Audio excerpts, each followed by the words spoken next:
Aujourd'hui, on va parler les intentions derrière nos prières. Puis, derrière chaque quoi, il y a un pourquoi qui est très important. Je vais examiner pourquoi nos intentions de notre cœur sont si importantes. On va aussi, surtout cela, associer avec nos prières.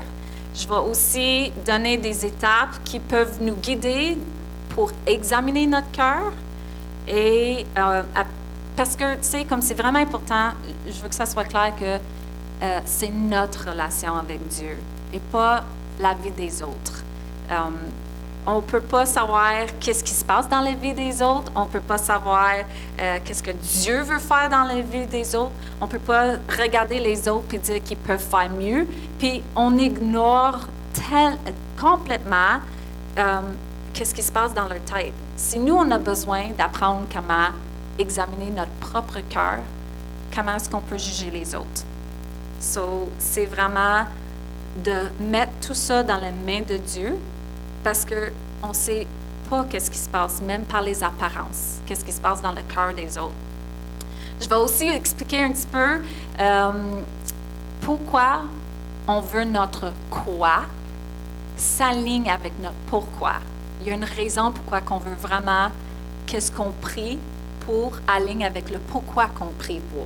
Parce que des fois, on prie pour des affaires puis on n'a aucune notion pourquoi qu'on prie. On le veut puis on ne sait pas pourquoi on le veut.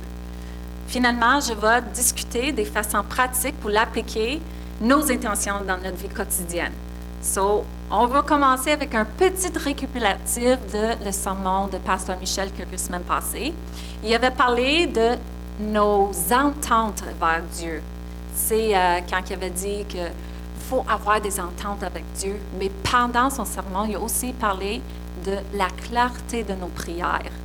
Puis, de ne pas juste prendre les affaires au léger et dire à Dieu, il le sait, Dieu le sait. Tu sais, quand on prie, on ne peut pas juste dire, Dieu le sait. Il a bien spécifié que Dieu veut qu'on lui demande. C'est un processus qu'il a mis en action.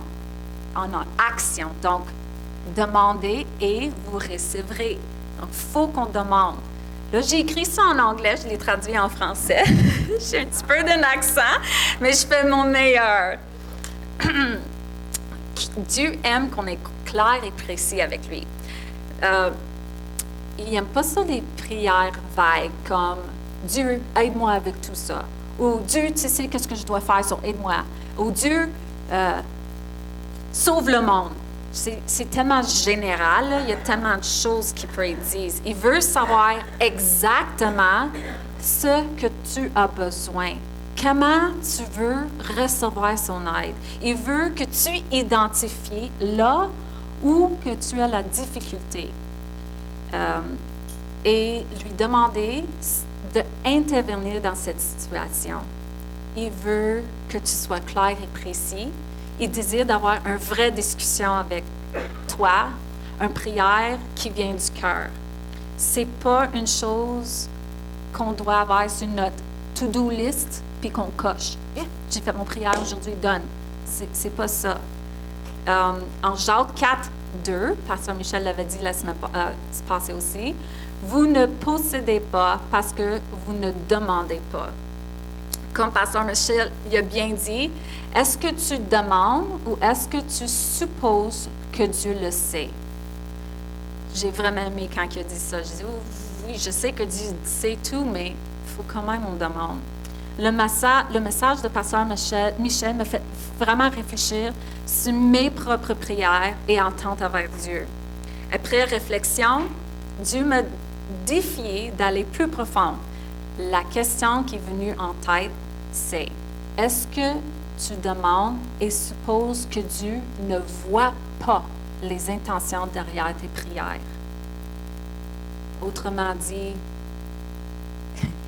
il sait pourquoi tu le pries, même si tu l'ignores, la raison en arrière tes prières. Ouch! Des fois, on pense qu'on peut se tromper, qu'on pense qu'il ne sait pas, mais il sait. Donc, Jacques 4, 3 dit, vous demandez et vous ne recevez pas parce que vous demandez mal dans le but de satisfaire vos passions. Pasteur Michel l'a bien dit encore, nos motifs doivent être purs devant le Seigneur. Notre but devrait être de glorifier Dieu. Collectivement, récemment, on a fait un jeûne et prière pendant 6 semaines de temps pour voir Dieu agir à Maniwaki. Qu'est-ce qu'on désire d'avoir un réveil. Pourquoi? Pour que les gens peuvent venir à la connaissance de Jésus-Christ. Pas pour simplement avoir une église avec des chaises remplies, pas pour avoir plus de dîmes, pas pour avoir des amis, des gens de plus pour parler avec, pas pour avoir le plus grand église dans la région. Non. Effectivement, pour le salut des âmes et pour ramener gloire à Dieu. Ça, c'est l'intention pure derrière nos prières. Dieu n'est pas intéressé dans les nombres, la statue, nos positions, nos titres ou les richesses. Il s'intéresse dans nos cœurs. Tu vois, nous pouvons prier pour la bonne chose. Vous savez, on peut prier pour un réveil, mais nos intentions peuvent être mal placées. C'est pour ça qu'on doit réfléchir. Dieu n'est pas aveugle. Il ne peut pas être trompé. Il voit vraiment ce qui se passe. En Hébreux 4, 12, ça dit « Car la parole de Dieu est vivante et efficace, plus tranchante qu'une épée quelconque à 2 tranchants, pénétrant jusqu'à partager l'âme et l'esprit, jointure et moelle, et juger les sentiments et les pensées du cœur. » Ça juste nous montre, on parle juste de la parole de Dieu qui est vivante, qui peut identifier nos pensées derrière, nos prières et qu'est-ce qu'on a dans le cœur. En 2 Chroniques 1, versets 11 à 12, Dieu a dit à Salomon, « Puisque cela, c'est qui est dans ton cœur, parce que c'est dans ton cœur, puisque tu ne demandes ni des richesses, ni des biens, ni de la gloire, ni la mort de tes ennemis, ni même une longue vie, et que tu demandes pour toi la sagesse et de l'intelligence, afin, pourquoi qu'il a demandé? De juger mon peuple avec lequel je t'ai fait régner. La sagesse et l'intelligence te seront accordées. So, pourquoi Dieu l'a accordé? Parce que le désir de son cœur était de juger le peuple de Dieu efficace, avec l'honneur. Tu sais, il voulait bien faire parce que c'est un travail de gérer tout un peuple qui appartient à Dieu. Tu veux le faire bien. Alors, pourquoi notre intention est-elle si importante? Je vais donner 5 points. Il peut y en avoir beaucoup plus, mais j'en ai nommé 5. La première, avant tout, c'est que, clairement, Dieu sonde notre cœur. Il donne plus d'importance à la sincérité de nos motifs qu'aux paroles qu'on prononce. Donc, c'est vraiment la sincérité de notre cœur. C'est pas grave qu'est-ce que tu prononces. Si ça ne marche pas, qu'est-ce que tu dis? Il ne cherche pas l'apparence, et puis compris pour les bonnes choses. Il cherche ceux qui font preuve d'authenticité et de l'honnêteté, okay? Être honnête et authentique dans la prière. Dieu sait que tu n'es pas parfait et que si tu es prêt de t'humilier devant Dieu et d'admettre que tu as manqué le but, puis lui demander de l'aide. C'est ça qu'il cherche. Il ne cherche pas quelqu'un de parfait. Il veut qu'on admette qu'on est faible. Pas pour paraître mieux aux autres. Puis encore, on ne fait pas le prière pour devenir mieux, pour apparaître bien en avant les gens. C'est pour donner l'honneur à son nom. Parce que quand Dieu nous aide, c'est pour lui donner gloire aussi. Tu sais, comme, je ne suis pas devenue une meilleure personne pour me vanter. Je veux plaire à Dieu. 2. Quand tu connais l'intention ou la raison pour laquelle tu pries pour quelque chose, ça t'évite de tomber dans une habitude vide de prier pour des choses au hasard, simplement parce que tu penses que tu dois le prier. So, quand tu sais pourquoi tu pries, tu le sais pourquoi tu le veux, mais là, tu n'es pas en train de prier « Ah, Seigneur, j'aimerais que ça arrive », puis tu ne sais pas pourquoi. C'est pas vide, c'est pas une habitude vide de juste remplir ta prière à tous les jours. Quand tes motifs sont purs, ça c'est le troisième point, quand tes motifs sont purs et honnêtes, ça te place dans une attitude d'humilité, d'abandon et ouverture devant Dieu. Quand tu sais où ce que tu es, là, Dieu peut travailler avec toi. Tu es dans un état de recevoir et discuter avec Dieu. 4.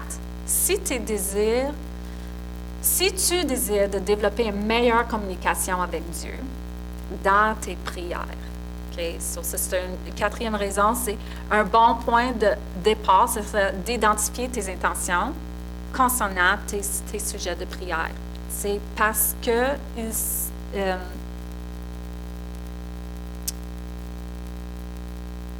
comme je l'avais dit tantôt, parce que des fois, on ne sait même pas pourquoi on prie pour quelque chose. C'est je veux cette voiture. Mais pourquoi tu veux cette voiture? C'est quoi le but d'avoir cette voiture? C'est juste parce qu'elle est belle, mais si tu l'achètes et tu n'es pas au courant que cette voiture-là, tes pneus, si tu veux les changer, vont coûter 4 000 $. C'est bien de savoir pourquoi tu veux ta voiture, c'est quoi les bénéfices, c'est quoi les affaires qui coûtent cher. Le 5e point, c'est tes intentions deviennent la norme. Qui veut dire que quand tu as l'intention de faire quelque chose dans tes prières, mais tu cherches toutes les occasions pour le mettre en pratique.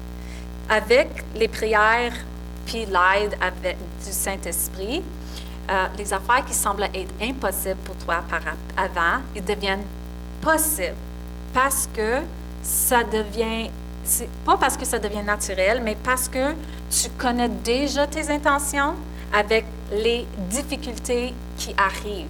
Parce que tu as déjà fait un choix par avant, comment tu t'es pour interroger avec cette situation. C'est déjà quelque chose que tu as décidé par avant. Est-ce que ça fait du sens? Oui? Je peux donner un petit exemple.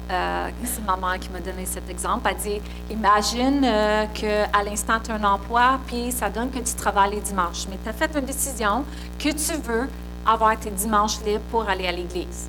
Là, tu cherches un autre emploi, puis ils disent, bien, tu vas travailler 7 jours par semaine. Mais tu as déjà décidé que tu veux aller à l'église les dimanches. Ça, c'est facile. Le choix, c'est non, je ne prends pas cet emploi parce que je vais avoir mes dimanches libres. C'est quelque chose comme ça. Si tu fais une décision d'avance, c'est plus facile. Puis tu peux prier, Seigneur, je veux un job. Mais là, un job se présente, mais tu sais, c'est pas la bonne parce que tu as déjà une intention. Psaume 46, 11 dit, arrêtez et chassez. Attends, j'ai sauté des affaires. OK. Là, je vais donner des étapes pour examiner notre cœur lorsqu'on prie. C'est une chose de dire, il faut examiner ton cœur, mais comment qu'on fait? OK? Ce que ça veut dire, c'est qu'on vérifie si nos requêtes de prière sont superficielles, mal intentionnées, ou si les désirs de notre cœur sont en accord avec la volonté de Dieu. Donc, la première chose qu'on doit faire, c'est prendre un moment de silence et prendre connaissance avec qui qu'on est avec en ce moment-là. En réalité, c'est toi devant Dieu. Quand tu examines ton cœur, c'est toi devant Dieu. C'est pour ça, en Psaume 46, 11, ça dit « Arrêtez, sachez que je suis Dieu. Je domine sur les nations, je domine sur la terre. » So, il est puissant. Il domine sur tout. Et souviens-toi que la parole de Dieu dit en 1 Chronique 28, 9 que l'Éternel sonde tous les cœurs et pénètre tous les désirs et toutes les pensées.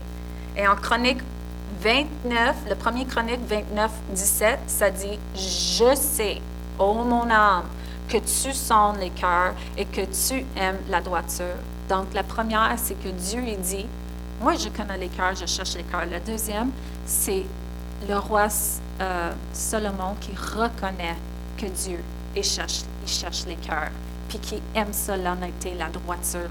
So, quand on prie, la première chose, c'est de reconnaître devant qui qu'on sonde notre cœur.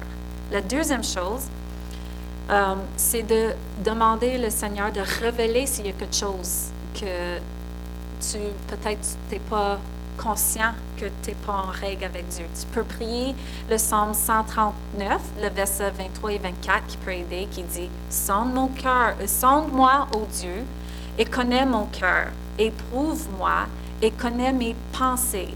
Regarde si je suis sur une mauvaise voie et conduis-moi sur la voie de l'éternité. » Donc, il peut convaincre de tous tes motifs cachés ou de tous tes péchés non confessés. Ça serait un bon moment aussi de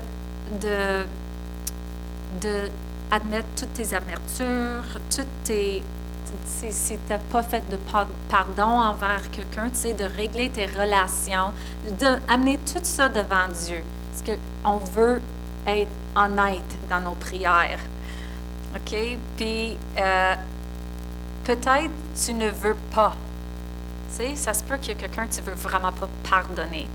Mais si tu es disposé d'essayer, tu sais, Seigneur, je ne veux pas, mais si tu m'aides, je pourrais, aide-moi à pardonner. Dieu peut travailler avec ça. Il cherche toujours celui qui est disposé de le faire. So, peut-être tu ne veux pas, mais si tu veux te donner la chance d'être capable de le faire, Dieu peut travailler avec ça. OK? So, ça, c'est les deux premières étapes. La troisième étape, c'est demandez-vous pourquoi tu pries pour une chose précise. OK, là, ici, c'est un paquet de questions que je demande parce que souvent, la meilleure façon de trouver la réponse, c'est de demander des questions. Est-ce que tu demandes Dieu de t'aider, d'aider les gens à être plus gentils avec toi? Pourquoi? Est-ce que tu demandes Dieu de changer les gens autour de toi? Pourquoi? Est-ce que tu demandes Dieu d'améliorer ta situation financière? Pourquoi? Est-ce que tu demandes Dieu de te donner un meilleur patron? Pourquoi? Est-ce que tu te demandes Dieu de te rendre meilleur dans un domaine précis? Je vais être la meilleure là-dedans. Pourquoi? Est-ce que tu demandes Dieu de te rendre plus fort, plus intelligent, plus rapide, plus beau ou plus mince? Pourquoi? Est-ce que tu demandes à Dieu d'être accepté, intégré, chéri, admiré, d'avoir une influence, de devenir un leader, d'exercer un ministère ou de participer dans quelque chose de grand? Pourquoi? Pourquoi tu pries réellement pour ce que tu pries? Est-ce que c'est quoi que tu veux vraiment? C'est quoi la racine de ton prière? C'est quoi tu cherches vraiment? Y a-t-il un manque dans ta vie? Au lieu de tourner vers Dieu pour combler cette vide, essaies-tu de combler ça autrement? Est-ce que tu pries pour ta propre gloire, ton confort ou pour garder un contrôle dans une situation? Est-ce que c'est une demande sincère fondue sur la foi en Dieu et selon sa volonté? So, quand tu pries, c'est quoi la racine de tes prières? Le plus que tu es honnête avec toi-même et envers Dieu, le plus tes prières peuvent être claires et conformes avec tes intentions. Le plus Dieu peut agir avec toi. So, plus que tu es clair, plus que tu sais exactement ce que tu veux et pourquoi, le plus que Dieu peut travailler avec toi. Si tu n'es pas honnête avec toi-même, Dieu doit briser d'abord les murs de ton malhonnête avant qu'il peut même s'attaquer à le problème en question. So, si tu n'es pas honnête avec toi-même, tu demandes pour quelque chose, tu ne vas pas l'avoir avant que tu rencontres pourquoi tu le veux. Tu sais, le Seigneur, il donne pas c'est comme si ton enfant il demande pour 1000 piastres. Il n'a pas compris comment gérer l'argent encore. Tu ne vas pas juste lui donner 1000 piastres, il va le flouber sur des bonbons. C'est comme, tu sais, ça va être gaspillé. Pourquoi donner quelque chose à quelqu'un qui ne savent pas gérer? Le Seigneur, il savent la même chose avec nos prières. Honnêtement, moi, ça m'a vraiment comme bouleversée parce que moi aussi, je prie pour des affaires puis j'ai pourquoi je prie pour ça? C'est bon à savoir, OK? So là, c'était la troisième étape. Puis là, la quatrième étape, c'est d'être humble devant Dieu. Approche-toi ton temps de prière avec humilité, avec le cœur et l'esprit ouvert devant Dieu. Sois prête à écouter et recevoir, plutôt que simplement demander des affaires de Dieu. Tu peux demander à Dieu quoi il veut que tu pries. Des fois, on arrive à une situation, puis on n'est pas sûr si on prie juste pour prier, mais tu peux arrêter et dire, Dieu, montre-moi donc c'est quoi je dois prier ici. Pourquoi je devrais prier pour ça? Puis dans quel sens que je dois prier? Puis surtout, si tu ne sais pas comment prier, tu peux demander, Dieu, moi comment prier, j'ai aucune idée. Si tu ne sais pas comment prier, Dieu va te le montrer comment. Il va te donner la clarté aussi. C'est parce que Dieu n'est pas là-bas, loin. Il est ici avec toi. Il te parle à tous les jours. Des fois, tu ne le sens pas, tu ne le ressens pas, mais il est toujours là avec toi. Tout comme c'est notre responsabilité de garder notre foi. Pasteur Michel il avait bien dit ça. C'est ta responsabilité de garder ta foi. Dans la même manière, c'est aussi notre responsabilité d'examiner notre cœur et s'interroger pour voir si nos intentions sont pures dans nos prières. Des fois, on pense qu'on peut tromper Dieu là-dedans, mais je pense qu'on on fait gaffe là-dedans. Alors, qu'est-ce qu'on va faire si on réalise que nos intentions ne sont pas pures? Parce que ça peut arriver. On arrive et on est comme, oh boy, ça c'est vraiment pas. C'est pas une bonne intention. Ça ne s'aligne pas avec la parole de Dieu. Pur signifie que ça s'aligne avec Dieu. So, on veut voir si nos intentions sont pures. Autrement dit, le contraire, ça serait, pour reconnaître, ça serait pour des intérêts personnels, des ambitions égoïstes et de la recherche de prospérité, mais pour des raisons vaines.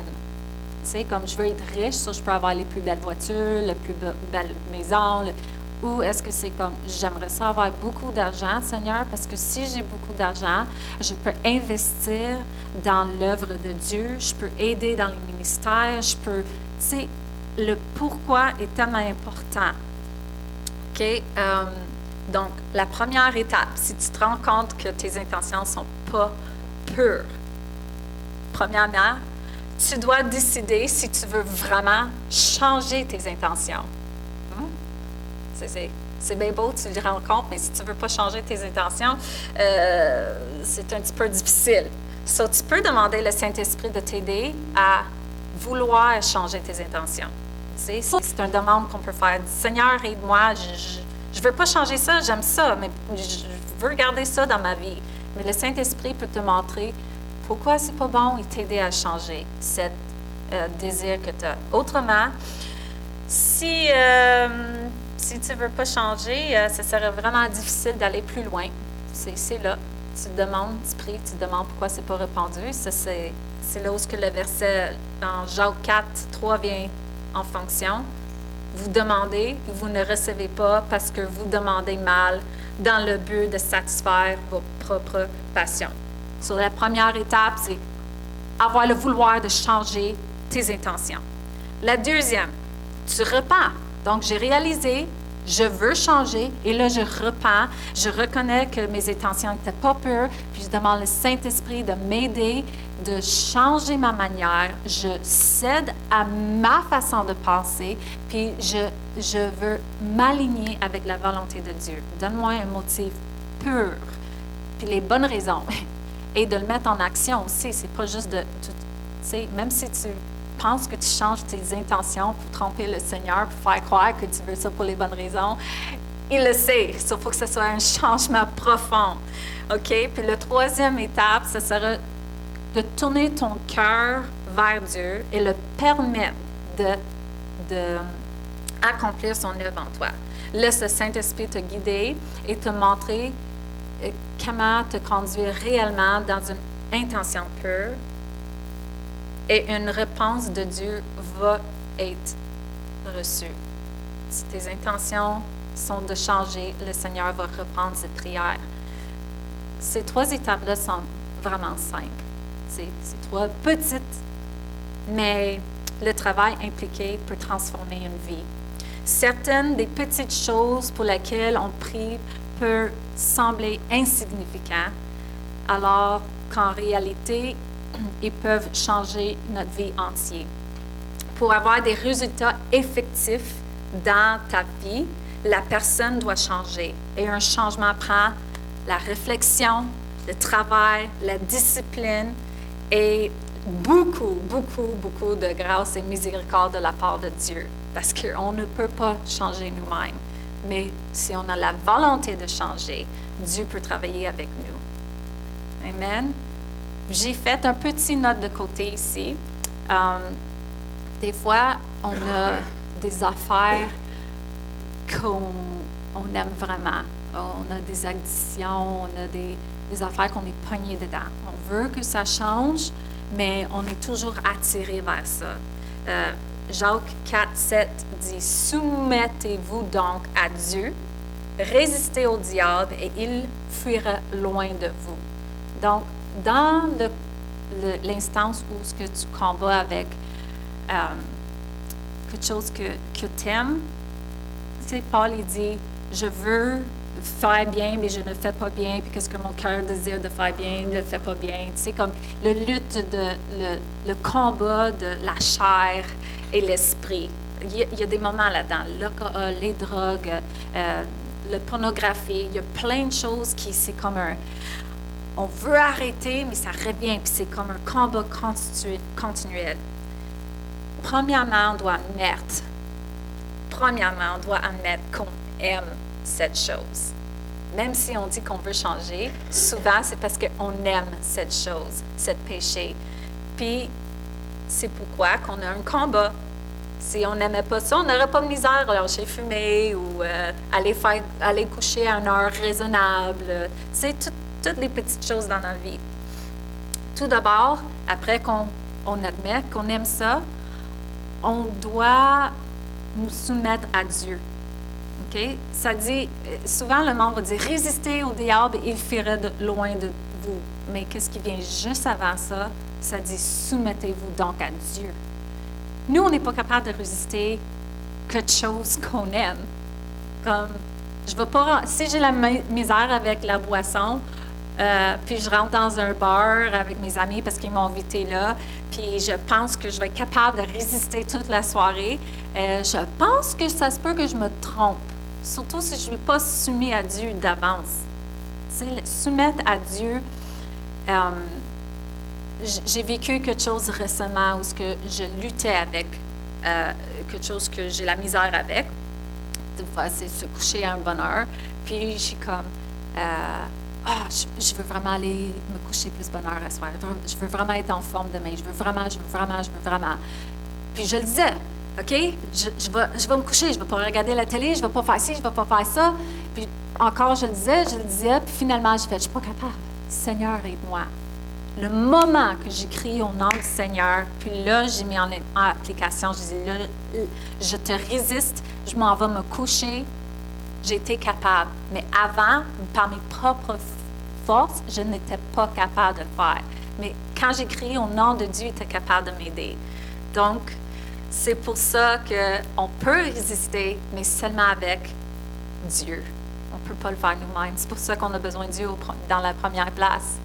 C'est pour ça qu'on a besoin de Jésus. On n'est pas capable de sauver nous-mêmes de nos péchés. C'est pourquoi qu'on a besoin de Jésus. OK. Ça fait de l'allure. Puis des fois, on peut faire une action aussi, c'est qu'on peut complètement éviter de nous mettre dans la situation où on doit faire face à cette tentation. Évite-le. Si tu as la misère avec la boisson, rentre pas dans un bar. Tu sais, les chances sont que tu peux tomber à la tentation. OK. On continue. Je voulais juste prendre ce petit note-là parce que je sais que ça peut sembler facile, ce que je dis, mais je sais que c'est un combat. Comment aligner notre quoi sur notre pourquoi pour prier avec nos intentions? OK? So là, j'ai parlé comment le découvrir, comment changer nos intentions. Là, je vais parler d'un petit peu le pourquoi qu'on le veut, pourquoi qu'on veut s'aligner avec ça. OK? S'il existe une intention concernant quelque chose, il doit également y avoir la volonté de la mettre la chose à son terme. Donc, je peux avoir une intention, mais il faut que je veux le voir en action aussi. On a bien, tu sais, le monde, il dit, ah, ben, j'avais une bonne intention. L'intention était bonne. Oui, mais tu as fait quoi avec ton intention? OK? Donc, c'est une chose de posséder, d'avoir la connaissance. C'est une autre chose de l'utiliser et de l'appliquer dans notre vie. Tu sais? Souvent, on a beaucoup. Et voici qu'est-ce que le Seigneur a à dire là-dessus. En Ézéchiel 33, versets 30 à 32, le Seigneur parle à Ézéchiel.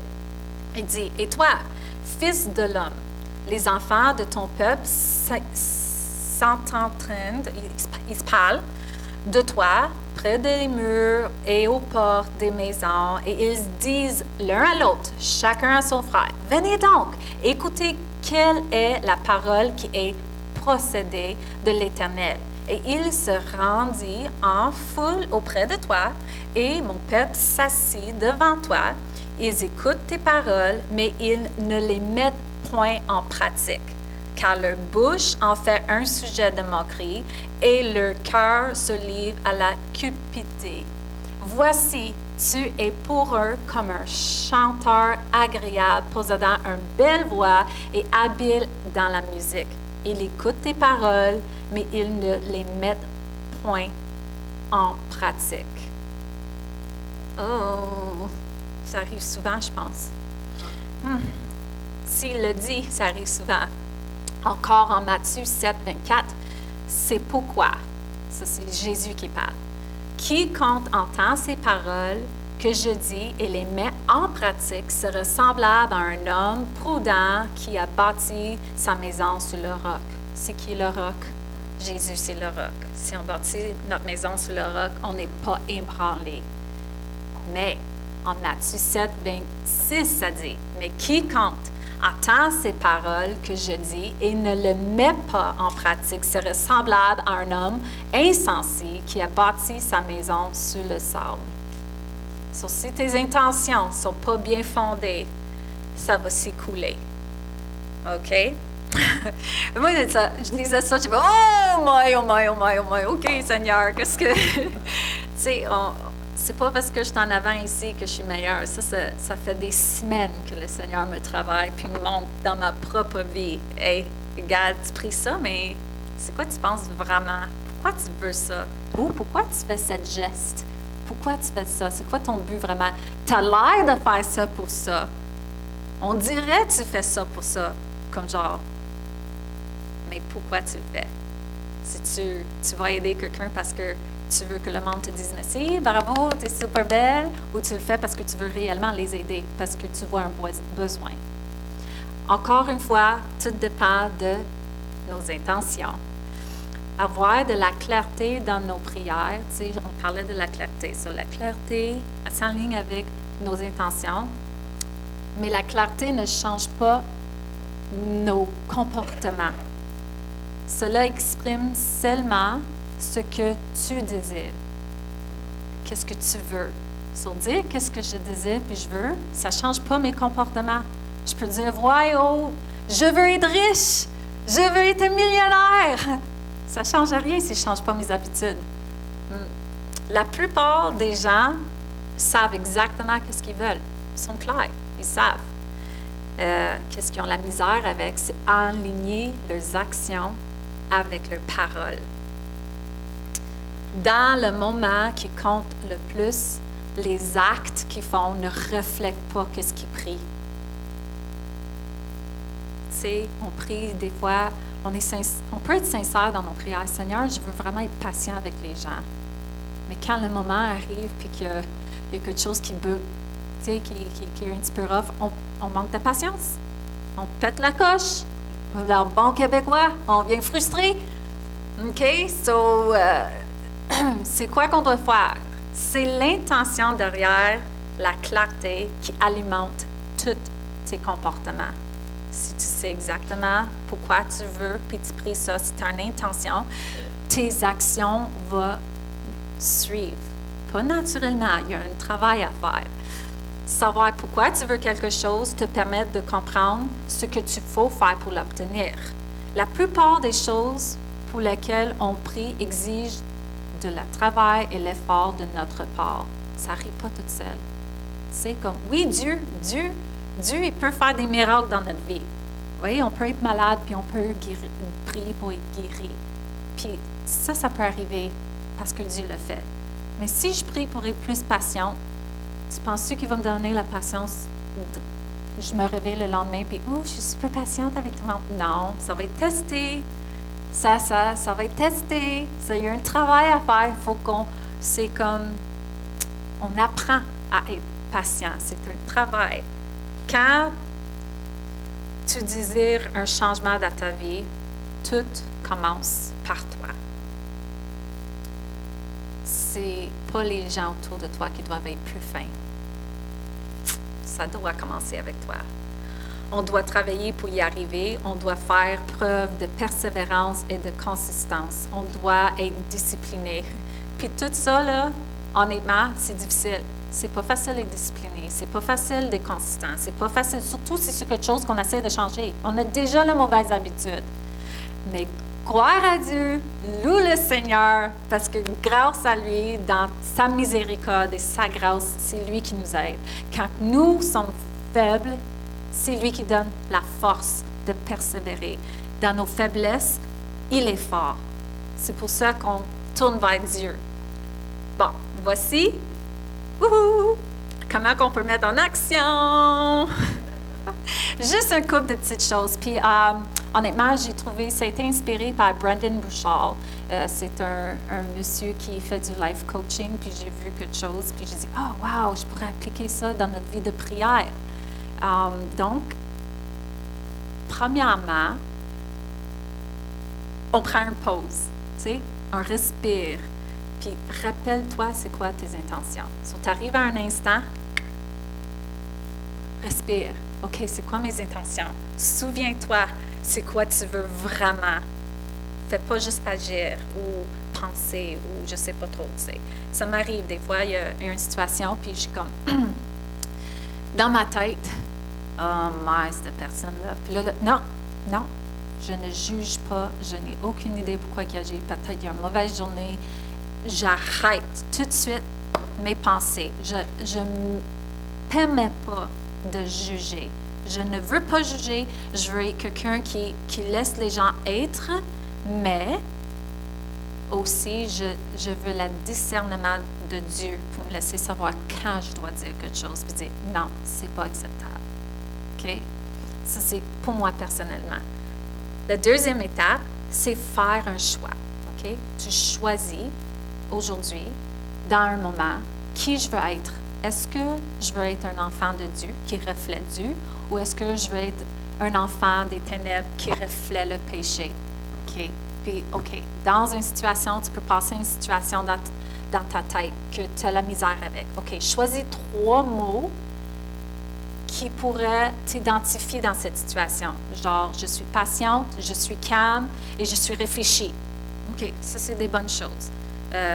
Ou je suis gentille, attentionnée et honnête. OK, c'est des mots qu'on peut mettre en pratique, si on décide d'avance, je veux être une personne aujourd'hui qui va être gentille, honnête et attentionnée. Ça fait du sens? OK. Bon. So là, après qu'on a choisi nos mots, on va déterminer les actions que nous, on va personnellement mettre en action pour supporter ton intention. Donc, je suis tannée d'être en retard pour le travail. Mets une alarme. Si tu as besoin de 2 ou 3 alarmes, fais-les. Si tu as la misère de sortir de ton lit, mets une alarme à l'autre bout de la chambre qui sonne, qui est fatigant, qui t'oblige de te lever. Ouvre les rideaux. Ça, c'est un exemple. Mets ton post-it sur ta fenêtre, OK? Si tu as la misère avec la condamnation, si tu mets un post-it sur ta fenêtre ou un miroir qui dit « Je suis capable », Dieu, je puis tout avec Dieu qui est avec moi. Tu sais, comme, mets en pratique des paroles tout ce que tu as la misère avec, trouve quelque chose qui fait le contraire, qui va supporter ton intention, qui va aller chercher ce que tu cherches. Trouve un verset pour les moments difficiles. La préparation d'avance t'aidera quand la pression s'élève. Parce que ça va te permettre de garder tes intentions. Parce que quand la pression arrive, c'est là qu'on flanche. Quand il y a du pression, c'est là qu'on oublie nos intentions. So, si tu as déjà un plan fait d'avance, ça aide beaucoup plus. C'est pas juste de sortir de ta maison et dire « Ah, I can do it, je peux le faire, j'ai pas de problème. » Non, ça marche pas de même. Si tu veux... Benjamin Franklin, est-ce que vous avez déjà entendu? Il dit, si vous ne planifiez pas, vous planifiez votre échec. J'aime vraiment cette chose. Puis je dis, OK, cool. Juste que j'ai entendu quelque chose comme ça déjà dans les Écritures. En Proverbe 21, 5, ça dit, le projet de l'homme diligent ne mène qu'à l'abondance. So, si tu es diligent dans ton travail, ça mène à l'abondance. Mais celui qui agit avec précipitation n'arrive qu'à la 17. So, si tu planifies, Dieu dit, tu vas voir les résultats. Si tu fais juste agir, tu vas avoir la misère. Bon, so, après qu'on a fait on a pris une pause, on a choisi qui on va être dans la journée, on a déterminé les actions qu'on va prendre. Ça, c'est les trois. Le quatrième, c'est de le mettre en application. OK? So, fais le pas de le mettre en application. On n'attend pas que ça soit parfait. Okay? Dieu sait qu'on n'est pas parfait. Dieu sait qu'on a des faiblesses. C'est juste de commencer. C'est prendre le premier pas, de mettre quelque chose en action. Et le plus que tu le fais, plus que ça va devenir facile. Éventuellement, ça va devenir partie de qui tu es. Tu vas être capable de le faire. Après qu'on a mis en application, la dernière chose qu'on peut faire, c'est revoir notre journée. So, tu te demandes à la fin de la journée, est-ce que j'ai répété mes 3 mots? Est-ce que j'ai représenté mes 3 mots au moment où c'était le plus important? C'est les 3 mots qu'on parlait tantôt, ce qu'on veut être, comment on se définit. Est-ce que je l'ai mis en application? Où est-ce que j'ai dérivé? Est-ce qu'il y a quelque part où je ne l'ai pas fait? OK? Et la troisième question, qu'est-ce que je vais faire pour m'ajuster demain? So, si tu es vraiment intentionné de faire ce changement-là dans ta vie, comme ça, c'est au niveau personnel, nos prières devant Dieu, puis tout. Il y a un travail à faire. Puis c'est pas juste Dieu qui nous donne tout creux, comme que j'avais dit. On donne pas 1000 pièces à un enfant, mais Dieu va nous faire travailler aussi dans notre relation avec lui. Le plus que tu pratiques, le moins que tu dois y penser. C'est comme toute chose. Moi, j'ai un verset que j'aime beaucoup. Puis la raison pourquoi j'aime ce verset, c'est que ça m'aide à guider mes pensées. Ça m'aide à trouver une référence à qu'est-ce que je pourrais prier ou pourquoi je devrais prier quelque chose ou toute chose dans ma vie en réalité. Philippiens 4, versets 8 et 9. Je pense que je vais commencer le livre, vous le connaissez. Au reste, frères, que tout ce qui est vrai, tout ce qui est honorable, tout ce qui est juste, tout ce qui est pur, tout ce qui est aimable, tout ce qui mérite l'approbation, ce qui est vertueux et digne de louange, soit l'objet de vos pensées. Ce que vous avez appris, reçu et attendu de moi, et ce que vous avez vu en moi, pratique-le, et le Dieu de paix sera avec vous. Donc, moi, je trouve que c'est un bon départ. Si tu ne sais pas où commencer, bien, OK, est-ce que ce désir est honorable? Est-ce que ça amène la paix? Puis il y a un autre verset que je trouve aussi qui va aider, mais si on est chrétien, si on connaît Dieu, si on a Jésus dans notre vie, puis on a eu ce changement, c'est le fruit de l'esprit. So, on peut aller chercher nos mots là-dedans aussi.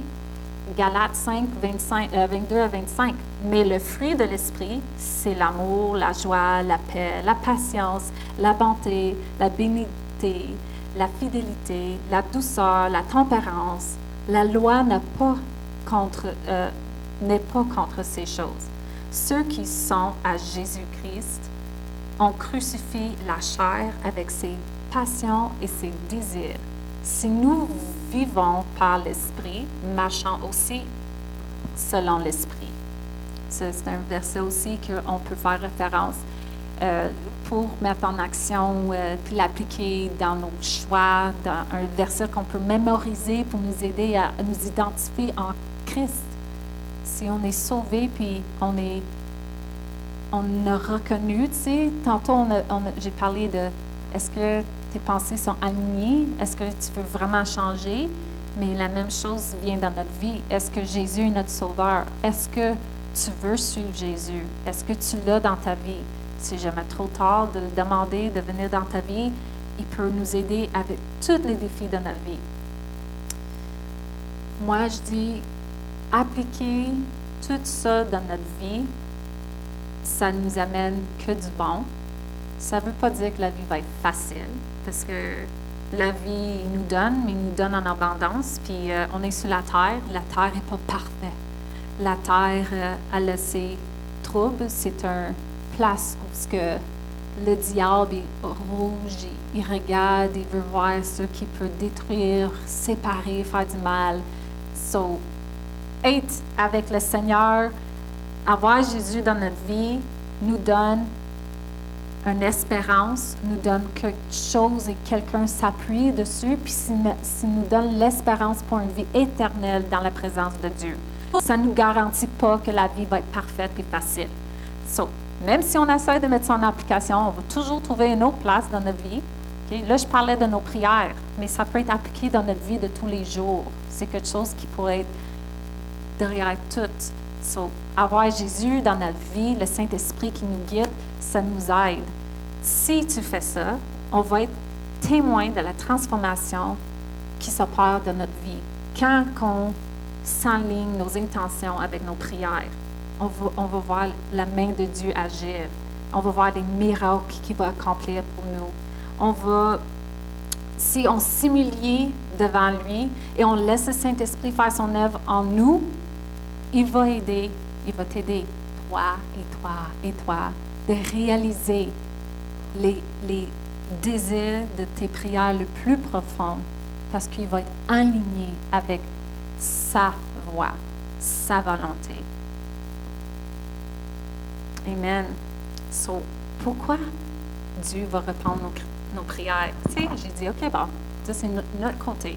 Pourquoi?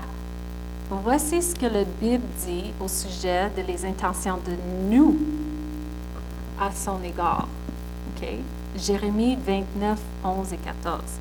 Car je connais les projets que j'ai formés sur vous, dit l'Éternel, projets de paix et non de malheur, afin de vous donner un avenir et de l'espérance. Vous m'invoquerez et vous pâtisserez, vous me priez et je vous exercerai. So, je vais répondre vos prières. Vous me chercherez et vous me trouverez. Si vous me cherchez de tout votre cœur, je me laisserai trouver par vous, dit l'Éternel. So, si on cherche Dieu avec tout notre cœur, il va nous laisser le trouver. Mais son plan, c'est une vie d'espérance, plein de joie et de paix. C'est ça qu'il veut pour nous. Avec une promesse comme ça, je veux vraiment aligner mes désirs et les avoir purs devant mon Seigneur et mon Sauveur. Je veux finir avec 7 versets. Je n'ai pas parlé longtemps. Je n'ai pas de traduction. Ça fait une différence. Jérémie 17, 10. Moi, l'Éternel, j'éprouve le cœur, je sonde les reins pour rendre à chacune selon ses voies, selon le fruit de ses œuvres. So, le Seigneur, il teste nos pensées, il cherche notre cœur, il donne chacun de nous selon sa voie, le fruit de nos œuvres. So, est-ce que nos fruits et nos œuvres s'alignent avec Dieu? Puis est-ce que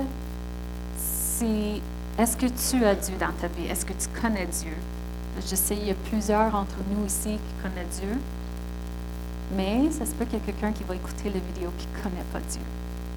So, si tu ne connais pas Jésus, tu ne connais pas cet homme qui est mort sur la croix pour toi, qui est venu, qui s'est pris, Dieu est devenu homme, puis il est mort sur la croix parce qu'il t'aime tellement, même avec tous tes défaites, mais il t'aime tellement qu'il ne veut pas laisser dans tes désastres.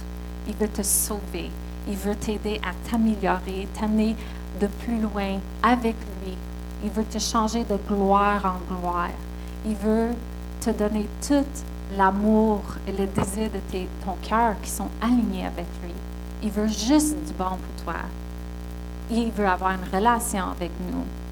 Si tu ne le connais pas, puis tu désires de le connaître, premièrement, il faut que tu reconnaisses que tu n'es pas parfait, puis tu as besoin, Seigneur, pour te sauver. Ça se peut que tu es fort, tu es capable de tout faire, mais il y a toujours une place dans la vie où ce qu'on manque, la capacité de faire quelque chose.